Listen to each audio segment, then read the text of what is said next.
প্রত্যেকটা হত্যা মামলার ইউনূস ১ নম্বর আসামি হবে, আসিফ নজরুল ২ নম্বর আসামি হবে। বিচার ব্যবস্থা, মানুষ বিচার অঙ্গনে এসে বিচার ব্যবস্থা পায় নাই। ৫ই আগস্টের পরে তো কোনো বিচার ব্যবস্থার বিচারই হয়নি।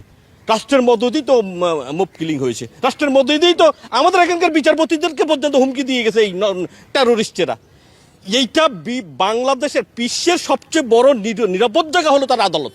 এই আদালতের এই প্রাঙ্গণে টেরোরিস্টেরা এসে এখানে মিছিল করছে, এই দৃশ্য আমরা দেখেছি। এই দৃশ্যেরও বিচার হবে, অপেক্ষা থাকেন।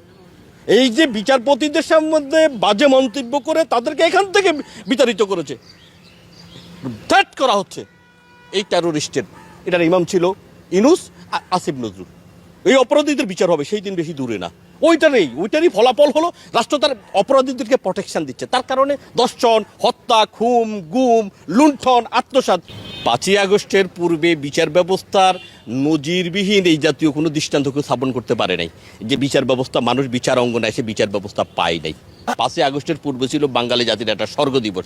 শেখ হাসিনার শাসনামলে অপরাধীকে অপরাধের আওতায় নেওয়া হয়েছে, সে যত বড় অপরাধী হোক।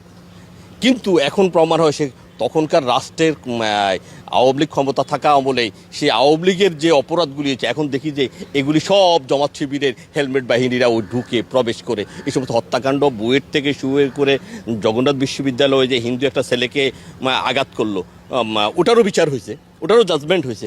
কিন্তু কোনো বিচার অপরাধীকে সেখানে ক্ষমা করা হয়নি, সকলকেই আইনের আওতা নেওয়া হয়েছে।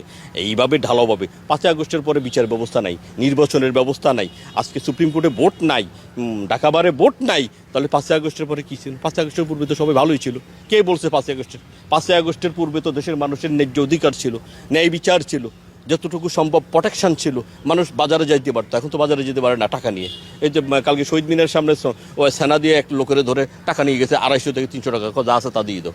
এই একটা রামরাজত্ব। এটা শুধু এখানে না, পরে টেরোরিস্টের আমলে পুরান ঢাকা একটা ছেলেকে ইট দিয়ে থেতলায় মেরে ফেলছে, ঢাকা বিশ্ববিদ্যালয়ে একটা ছেলেকে ভাত খাওয়ানো অবস্থা মেরে ফেলছে। এটা কারা করেছে? এটা তো ইউনূসের। এগুলি প্রত্যেকটা হত্যা মামলার ইউনূস ১ নম্বর আসামি হবে, আসিফ নজরুল ২ নম্বর আসামি হবে। এই মামলাগুলি হবে, অপেক্ষায়, সময়ের অপেক্ষা।